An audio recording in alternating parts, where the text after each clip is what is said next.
የሳይንሳዊ ድጋፍ ያላቸው 5 በጣም አስገራሚ የሆኑ የነጭ ሽንኩርት ጥቅሞችን ልንገራችሁ። ዘመናዊ ሕክምና ሳይመጣ በፊት ማለት ለዘመናት ብዙ የተለያዩ ሀገራት ይሄንን ለተለያዩ ጥቅሞች ይጠቀማሉ።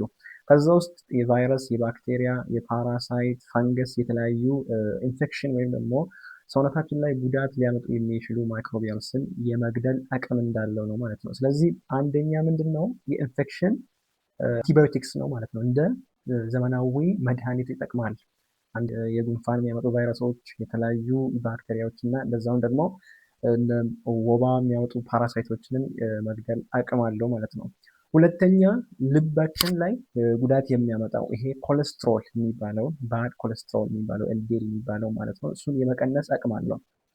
ሶስተኛ ደም ግፊት የመቀነስ አቅም አለው። እዚህ ነጭ ሽንኩርት ውስጥ የሚገኘው ኮምፓውንድ አለ፣ አሊሲን ይባላል።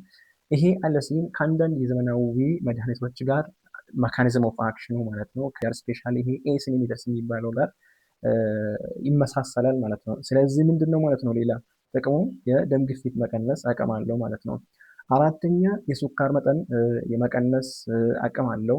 አምስተኛ ደግሞ አንዳንድ ሰውነታችን ላይ ጉዳት የሚያመጡ ፍሪ ራዲካልስ እና ጉዳት ሊያመጡ የሚችሉ ራዲካሎች ሰውነታችን ውስጥ እንዳይበዛ እንዲቀንስ ያደርጋል። ይሄ ደግሞ ለተለያዩ ካንሰር እንዳንጋለጥ ይከላከላል ማለት ነው። ሰው ላይ የተመሰረቱ ጥቂቶቹን የነገርኳችሁ እንጂ ብዙ ናቸው ጥቅሞቹ። ግን ይህንን ቤታችሁ ውስጥ በቀላሉ መጠቀም ትችላላችሁ ማለት ነው። አመሰግናለሁ።